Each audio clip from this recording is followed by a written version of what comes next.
Hello all, this is James Johnson, aka Sulfurblade, and I am here in Atlas. This probably is going to be my final video I'm going to do on Atlas in some time. I've put in about 130, 140 hours into the game, and I do have a lot of strong opinions about Atlas.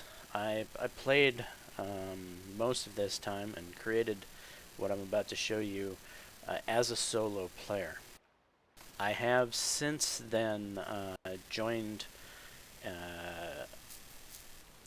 personally joined one of the other clans that are on my island chain. Uh, Basically, I'm kind of handing off the work that I did to them. They're a larger clan, and they'll be able to properly babysit this area. Well, at least my work will not have been in vain.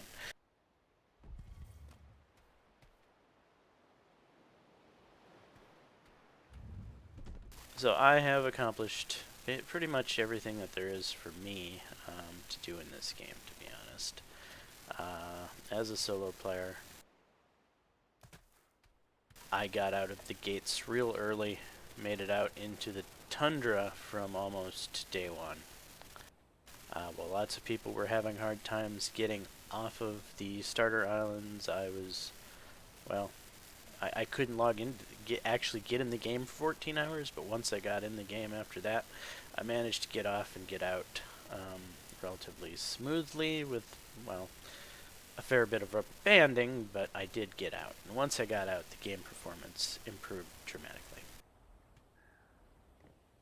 I've since that time, while living in the tundra, made many trips back to free ports to pick up fiber and to pick up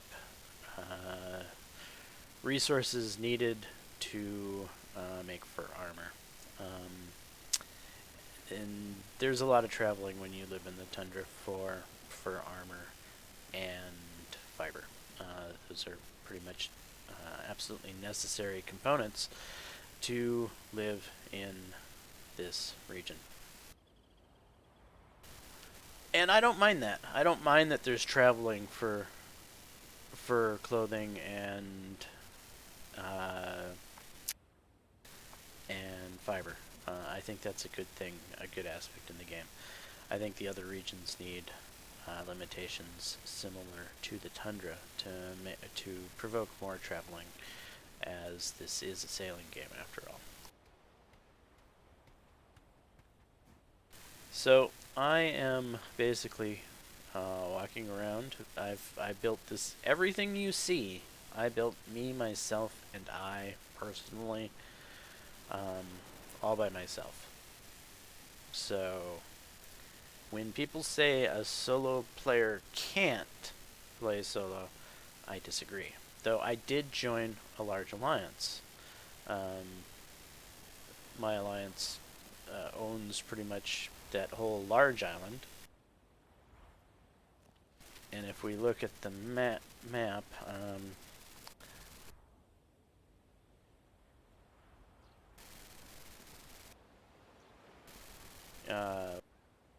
well, this is a bad. Anyway, I own about 7 flags right here in this general area. But since I've joined or merged with my neighboring clan, obviously there's a lot more flags.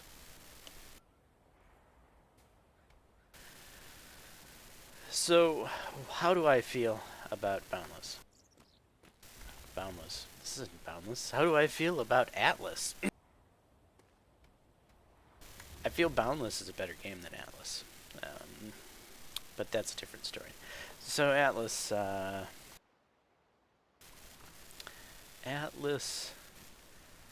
is too much of a survival game right now. I've put this much time and effort in because it's a large sandbox. And I am, frankly, pretty much desperate for a sandbox MMORPG.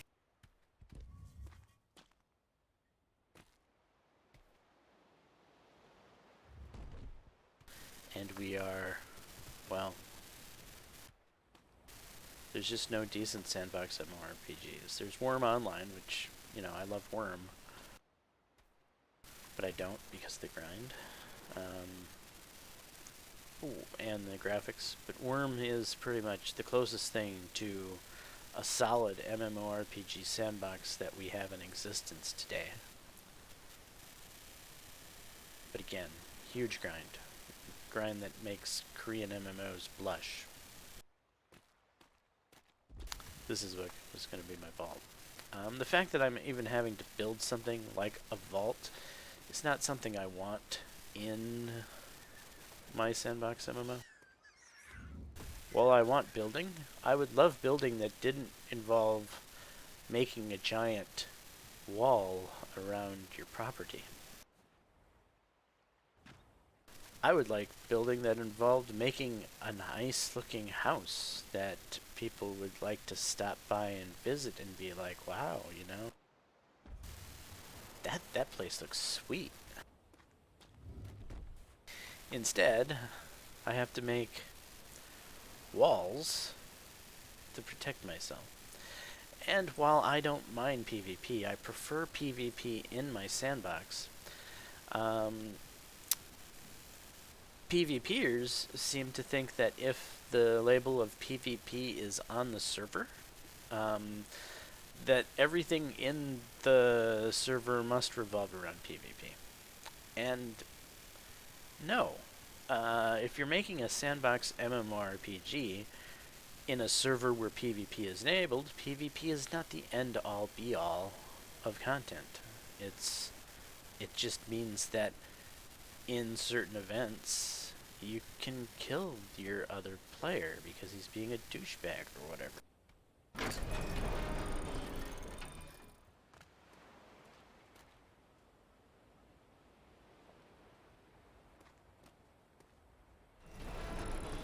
So sadly, I like PvP for the ability to settle arguments, but these days in PvP servers, PvP isn't for settling arguments and disputes. PvP is... it actually causes a lot of grief and disputes because the people who take part in it are so griefer-oriented that... I don't know. Basically, we're going to have to go on a history lesson. We're going to have to go back in time to Ultima Online before the creation of Trammel and Fallujah. Back in those days, everybody treated each other with respect. You had you had some PKs that were running around, but they were not the norm. No matter how much people try to tell you that the world was just filled with PKs and you died every 5 minutes, that just isn't the case. You saw a PK maybe once every 3 to 4 days, and then, you know, you escaped 50% of the time. So you died to a PK maybe every other week or something, unless you played very carelessly. Otherwise, most people were fairly pale and well met. How are you today? You know, there was natural roleplay. The world back then, the gamers were natural roleplayers, and so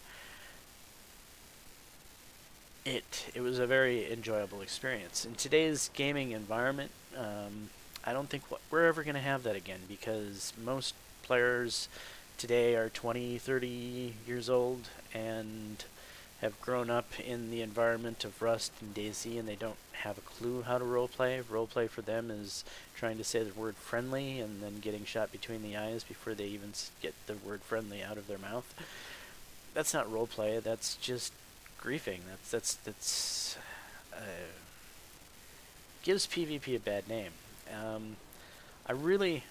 I desperately want a PvP-enabled roleplay game, an MMORPG, like Ultima Online and Star Wars Galaxies, where people weren't such douchebags, where you didn't have to build the Great Wall of China around your land, where you could actually make a nice looking house, where there was actually features that weren't just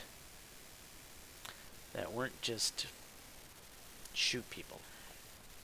And sadly, Atlas at this point in time is not that MMORPG. I hoped maybe it could be. I hoped that there would be a more robust trading system, that there would be a better economy, that there would be better building. But all in all, that stuff does not exist in Atlas. So now I wait for the next great MMORPG to release. Will it be Ashes of Creation that's being created by a bunch of EverQuest developers? With, of course, a hardcore gamer funding the process and having, the end-all say in the design. It should at least be a decent MMORPG of the kind that we're used to. The regurgitated fucking theme park crap, especially with all the EverQuest developers on the team. I don't see how it could possibly turn into a sandbox. But as a theme park, it might actually be something that's playable. And I harken back to World of Warcraft. I mean, World of Warcraft was playable. I played it for quite a while. I didn't enjoy it as much as I did Star Wars Galaxies or Ultima Online, but it was at least an enjoyable game. I'm hoping Ashes of Creation will at least be fun. I highly doubt it's going to be the sandbox experience I want it to be. I know it's going to be filled with questing that's going to be driving its whole node system and everything. I hate questing. I want a world without quests. I want a world where the content is in the world, where you go to the lake and you start fishing, where you go to the ocean and you build a ship and you go out ocean fishing, or you use a ship for transporting merchandise. You become a merchant. I want professions. I want blacksmithing and tailoring and an economy that seamlessly works together, just like Ultima Online and Star Wars Galaxies were, where every day there was something different you could do. You could go out taming, you could go farm your crops, you could fish, you could do all these things that didn't involve PvP, and heck, you could even take part in PvP. Meaningful PvP. Not PvP without reason, just for the sake of it. And then a reputation system for people who wanted to be douchebags or killers. Well, they would actually get in trouble with the law, and they would have actual game mechanic ramifications for their decision to be douchebags. We need those old school type games again. Sadly, I had some hope that this could be something more than what it is, but ultimately, it's not. It's not something more than its parts.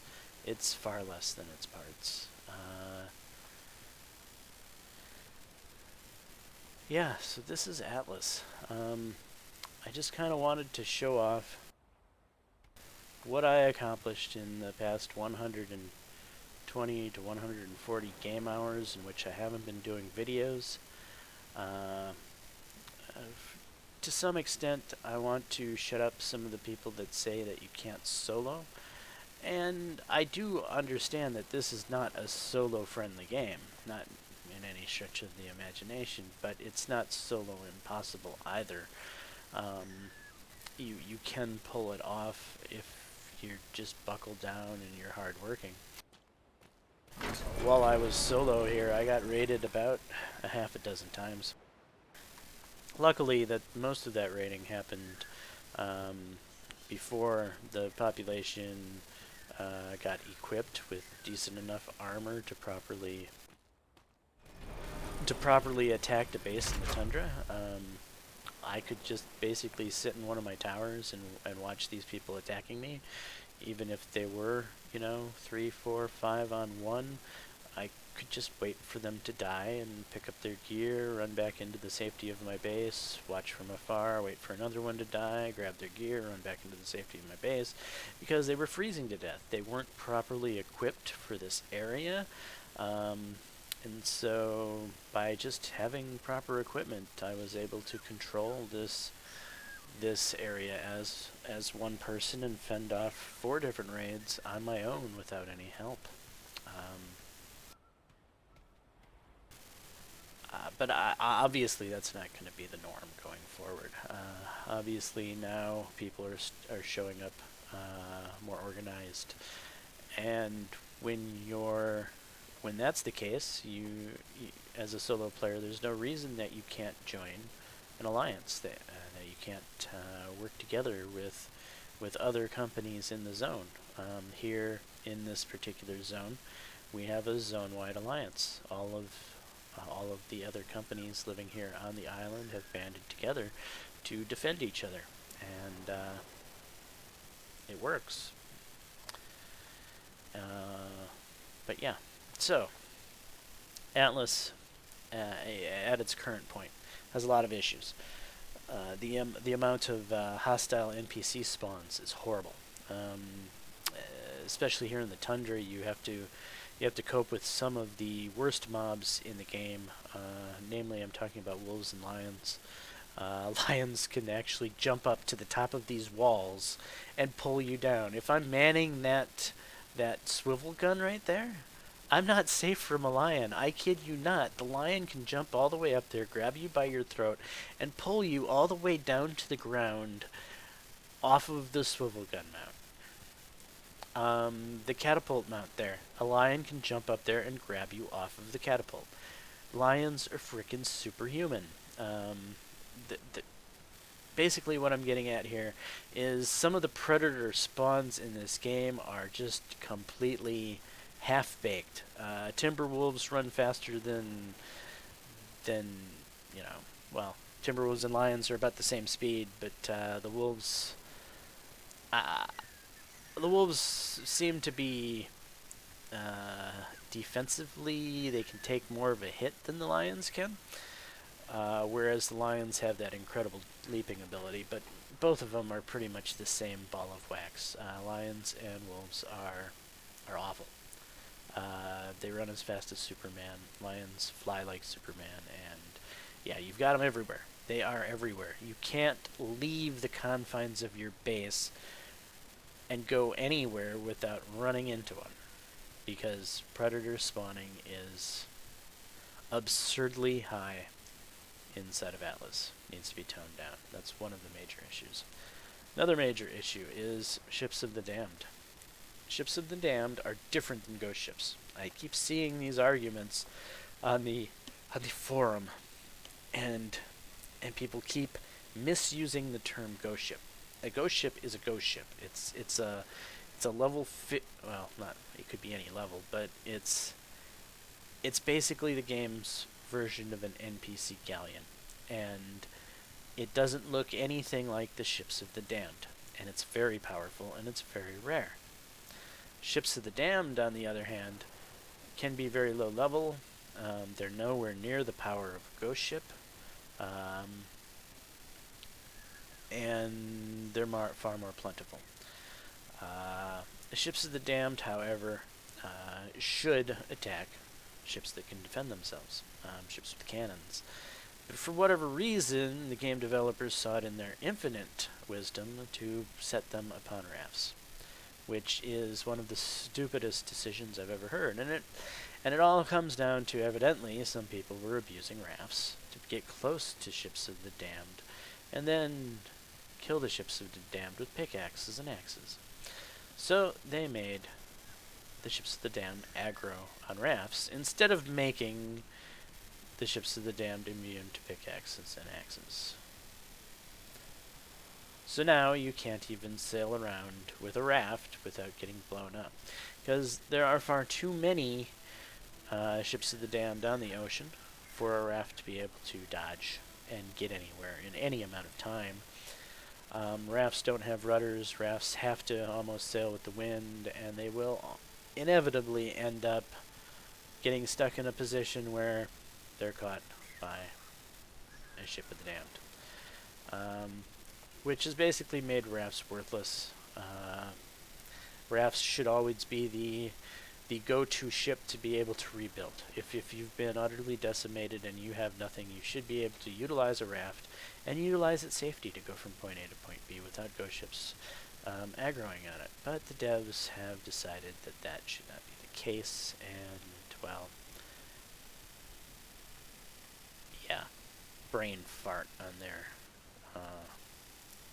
behalf. Another poor decision. And they've made lots of poor decisions. The land claim flags. These flags here, anyone can drop a land claim flag against these, and within a short period of time, a far too short period of time, someone can capture your flag out from underneath you, unless you're physically here to contest it, which has created an army of sleepers. So the larger clans employ beds in stone boxes to make sure that their flags are contested. And it also has created PvP that is not PvP, it's PV. It's PV nobody home. So people run around at the strange hours of the day trying to find people without sleepers, and being able to easily capture some territory, land, grief, whatever, because nobody's home. This is a very poor implementation of siege mechanics. Siege mechanics have been done in so many MMORPGs previous to this game, and there is a system in place in most MMORPGs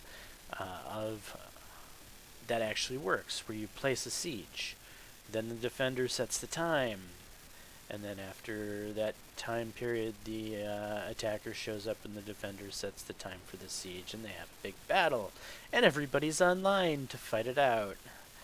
And then the people that win, they win, and you have actual PvP, and it works. It doesn't, yeah. So why go against the grain? There's so many other MMORPGs who have hassled with this problem, and they all come up with the same mechanic, which isn't the mechanic that Atlas uses. Atlas uses a horrible mechanic for its sieging. And there's the topic of offline raid protection. While I am a Care Bear, and I believe that games, a sandbox game like this, should be more than just PvP, lots of Care Bears seem to think that offline raid protection is the end-all, be-all mechanic to save a game like this. I'm not going to say that I believe in that thought process. Offline raid protection, it takes away a playstyle. So you need to somehow properly balance the impunity that offline raid protection gives with some ability to have loss for the thief. Okay, so there's a difference between guilds warring for territory. There's a difference between killers killing to kill, and there's a difference between thieves going out and stealing to steal. All of these playstyles should be viable inside of a sandbox world with proper ramifications for what they do. Killers, if they want to kill, well, they should incur a reputation penalty for doing so. Thieves, if they want to steal, should also incur a reputation penalty for doing so. So the problem is that offline raid protection usually always means that the thief, his playstyle, his way of playing the game, isn't possible because offline raid protection will keep anything from being stolen. I really think that in a proper sandbox MMORPG setting, you need to account for all playstyles. All playstyles need to be viable. You need to be able to play as a thief. You need to be able to play as a murderer. You need to be able to play as a mercenary. You need to be able to play as a bounty hunter. You need to be able to play as an honorable army, a country, a city. I mean, every type of playstyle should work, to include merchants and care bears and crafters. And that's a challenge to put that all together. But it's challenges that haven't already been done. I mean, Star Wars Galaxies has done most of this. Ultima Online has done most of this. Worm Online does most of this flawlessly. There are many games out there that you can look at to get an idea on how to properly do it. There's nothing wrong with copying game mechanics that work. But Atlas doesn't have game mechanics that work. Atlas has Pirate Rust.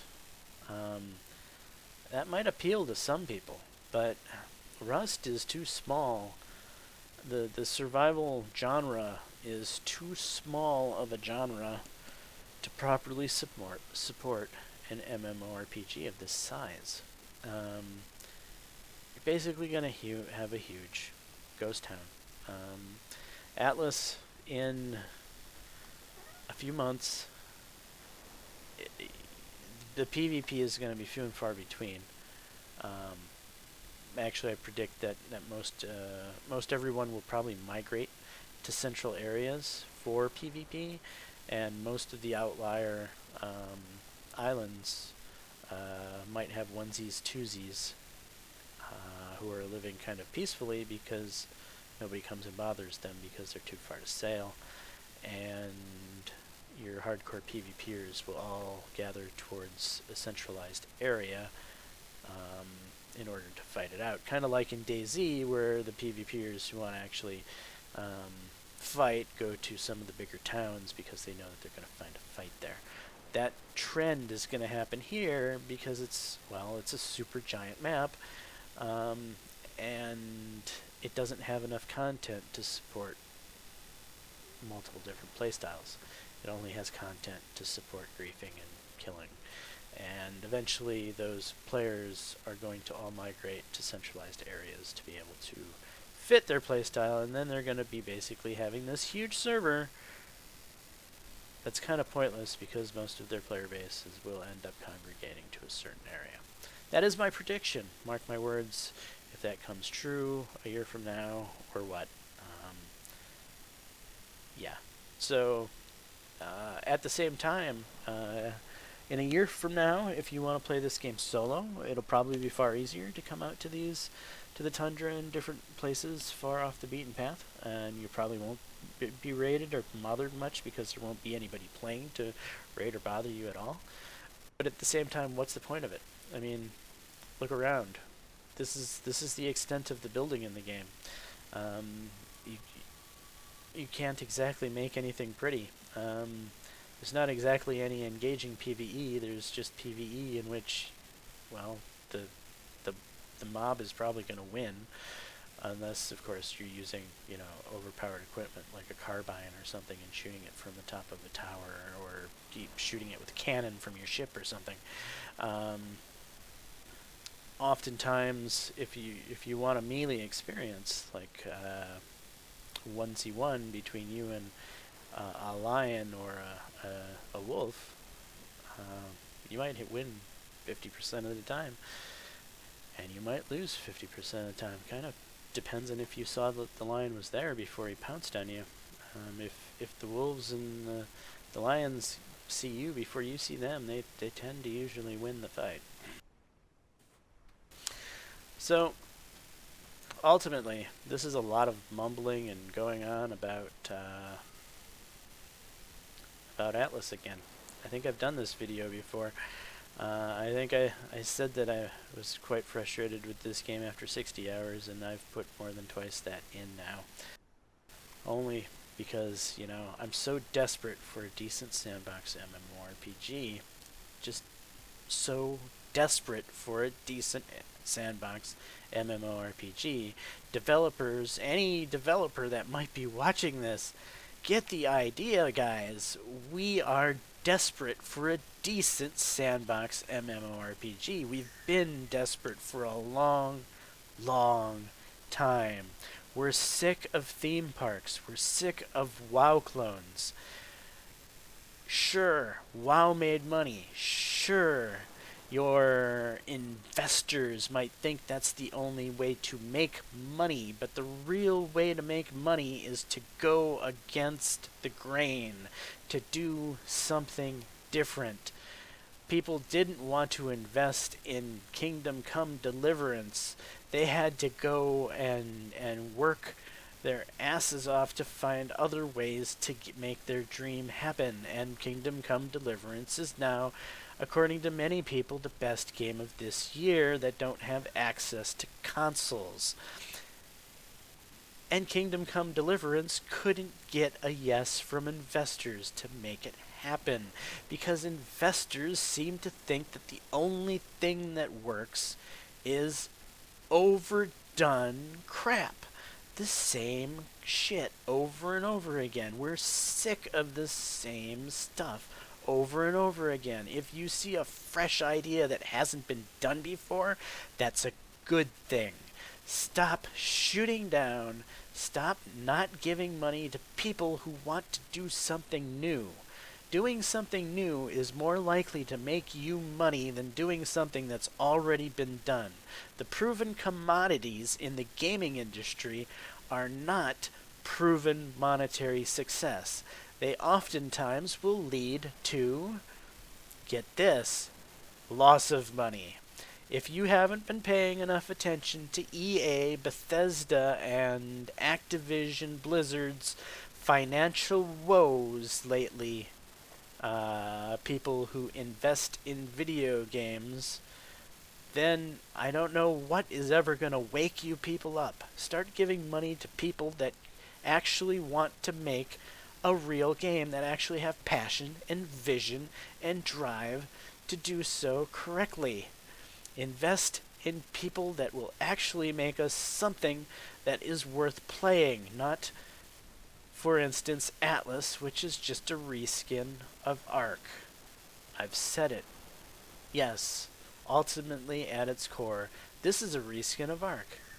This was money-making opportunity for the guys at Ark, whatever the hell their development name company is, and they used it, and they did it, and they're probably laughing their way home to the bank. But ultimately, is this a good game? No, this is not a good game. This is a game that has potential.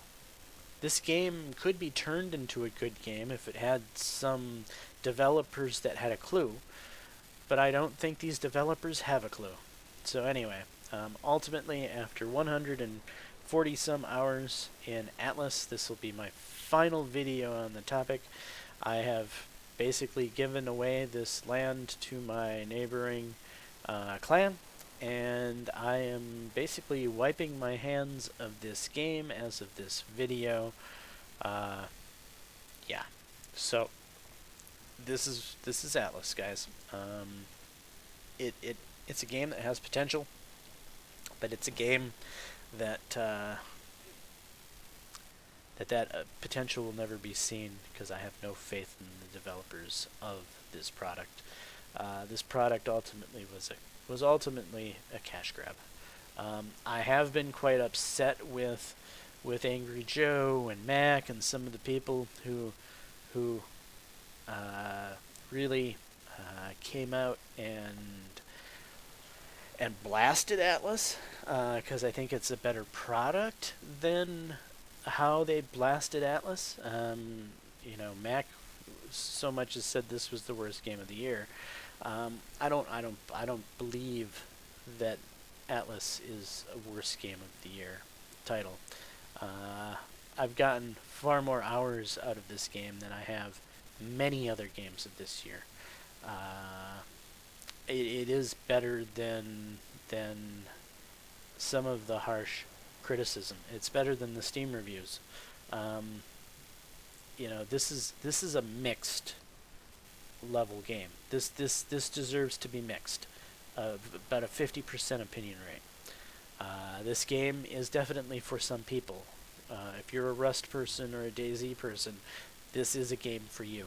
I wouldn't sit on this one if I was a person of that mentality that just loves to shoot people. This is a good game for that. But you also, if you're not a person that can sit on a boat for 4 hours and travel to shoot people, well, this might not be a game for you. But if you have some sort of attention span, and then then you look forward to shooting people after a long boat ride, then you can get some fun out of this game.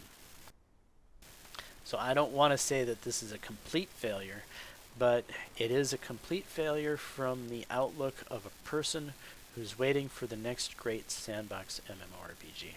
From that outlook, this is a failure. And that's ultimately the message that I'm trying to convey, and I've probably spent far too much time rambling on to convey that message. But anyway, I appreciate you guys watching my videos. I'm sorry I haven't put any videos out recently because I've spent so much time in this game. That should change now that I'm wiping my hands of Atlas, and we'll get back to me doing normal content. But yeah, again, thank you guys, and peace.